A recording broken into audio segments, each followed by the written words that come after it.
இயேசு கிறிஸ்துவின் நாமத்தினால் உங்களை வாழ்த்துகிறோம். இந்த நல்ல நாளிலே ஆண்டவருடைய வார்த்தையை நாம் பார்க்கலாம். சங்கீதம் 68ஆம் அதிகாரம் 3ஆம் வசனம். நீதிமான்களோ தேவனுக்கு முன்பாக மகிழ்ந்து களி கூர்ந்து ஆனந்த சந்தோஷம் அடைவார்கள். ஆம் பிரியமானவர்களே, இந்த காலை வேளையிலே ஆண்டவர் உங்களோட பேசுகிற வார்த்தையை நாம் பார்க்கலாம். நாம் சூழ்நிலைகளை கண்டு பதறுகிற கூட்டம் அல்ல, மாறாக அந்த சூழ்நிலையை காட்டிலும் பெரியவர் உங்களோட இருக்கிறார் என்பதை நாம் அறிந்திருக்கிறோம். பிரியமானவர்களே, நீதிமான்களுக்கோ தேவனுக்கு முன்பாக அவர்கள் எந்த சூழ்நிலைகள் வந்தாலும் ஆண்டவர் எப்பேற்பட்ட தேவன் என்று அவர்களுக்கு தெரியும்.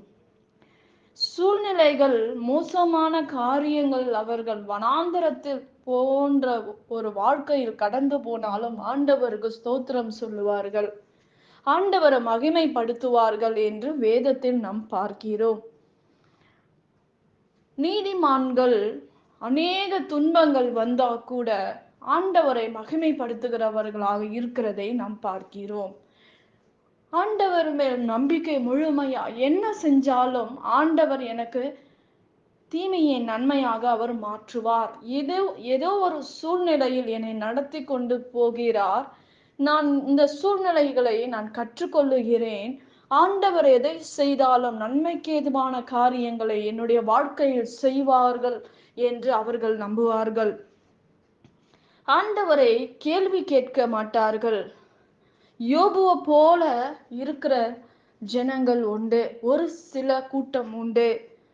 ஆனால் அவர்கள் காத்திருந்தாலும் பெற்றுக்கொள்ளுவார்கள். நிச்சயமாக ஆண்டவர் என் வாழ்க்கையில் நன்மையான காரியங்களை அவர் மாத்திரம்தான் செய்ய முடியும், என் சூழ்நிலைகளை அவர் மாத்திரம்தான் மாற்ற முடியும் என்று முழு நிச்சயமாக அவர்கள் நம்புவார்கள். இன்றைக்கு அப்படிப்பட்ட காரியங்கள் நம்முடைய வாழ்க்கையில் இருக்கிறதா என்று நாம் பார்க்க வேண்டும். பிரியமானவர்களே, எந்த சூழ்நிலையில் கூட மனுஷன் என்னை கைவிட்டுடுவாங்க, எங்க ஏசப்பா என்னை கைவிட மாட்டார், எனக்கு எது நடந்தாலும் என்ன நடந்தாலும் எது வந்தாலும் நான் வெறுமையாக நின்றாலும் என் வாழ்க்கையை ஆண்டவர் அற்புதங்களை நாள் என்னை நிரப்புவார் என்று முழு நிச்சயத்தோடு நாம் இருக்க வேண்டும். அப்படிப்பட்ட காரியம் நம்முடைய வாழ்க்கையில் இருக்கிறதா என்று நாம் பார்க்க வேண்டும். பிரியமானவர்களே, நாம் சூழ்நிலைகளை கண்டு பதறுகிற கூட்டமா இருக்கக்கூடாது. அந்த சூழ்நிலையை காட்டிலும் உங்களுக்குள் இருக்கிற தேவன் பெரியவர் என்று நம்புங்கள். உங்களுடைய வாழ்க்கையில் ஆண்டவர் பெரிய காரியங்களை செய்து முடிப்பார். அற்புதமான காரியங்களை ஆண்டவர் உங்களுடைய வாழ்க்கை செய்வார் என்று வேதம் சொல்லுகிறது. நீங்கள் துதித்து ஆண்டவரை பாடி முன்னேறி செல்லுங்கள். எல்லா தடைகளை ஆண்டவர் மாற்றுவார். தாவீது ஒரே ஒரு ஆளாக நின்று எப்பேற்பட்ட தேவன் தன்னோடு இருக்கிறார் என்பதை அவர் அறிந்தார்.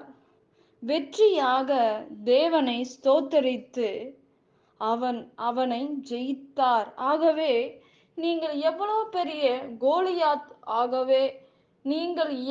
பெரிய கோலியாத்துக்கு முன்பாக நின்றாலும் பதட்டப்படாதபடி, பிசாசுக்கு முன்பாக நீ நின்றாலும், போராட்டத்துக்கு முன்பாக நீங்கள் நின்றாலும், வியாதிக்கு முன்பாக நீ நின்றாலும், இஸ்ரவேல் நீங்கள் பயப்பட தேவையில்லை.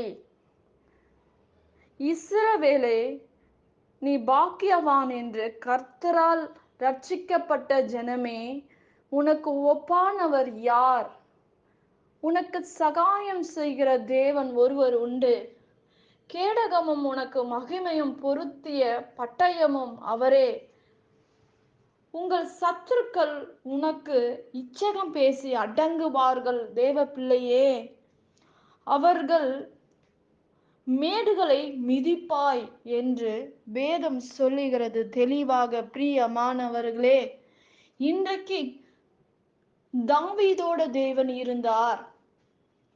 நீதிமான்களோடு ஆண்டவர் இருந்தபடினால் இழந்து போன காரியங்களை யாக்கோப்பை போல நீங்கள் என்ன செய்ய வேண்டும்?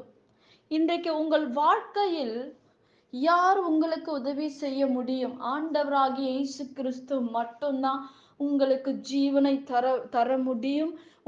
உங்களுக்கு அற்புதங்களை செய்ய முடியும். கைவிடப்பட்டவருக்கு கர்த்தர் அடைக்கலமாக சகாயராக இருக்க முடியும். எல்லா சூழ்நிலைகளை மாற்ற முடியும். வானத்தின் பலகணிகளை உங்களுக்கு திறக்க முடியும்.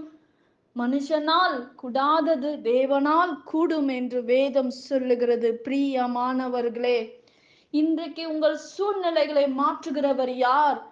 உன் பிரச்சனைகளை மாற்றுகிறவர் யார்? இன்றைக்கு அநேகருடைய வாழ்க்கையில் எனக்கு யாரோ ஏதோ செஞ்சிட்டாங்க, எனக்கு இந்த பிரச்சனை இருக்கு, இவங்க இதை பண்ணிட்டு இருப்பாங்களா அப்படின்னு நிறைய பேருடைய வாழ்க்கையில் இப்படிப்பட்ட ஒரு கேள்விகள் நம்முடைய இருதயத்தில் காணப்படுகிறது.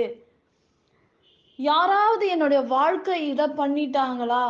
உங்களுக்கு எது வேணா பண்ணட்டும், ஆனா அவைகள் ஒன்றும் என்னை தொடாது, என் குடும்பத்தை தொடாது, சத்ரு என்னை தொட முடியாது. ஏனென்றால் என்னை கர்த்தர் அக்கினியாக பாதுகாத்து கொள்ளுகிறார். அக்னி ஸ்தம்பமும் மேக ஸ்தம்பமும் எனக்கு முன்பாக, என் வீட்டுக்கு முன்பாக, என் வாழ்க்கைக்குள்ளாக கடந்து வருகிறது.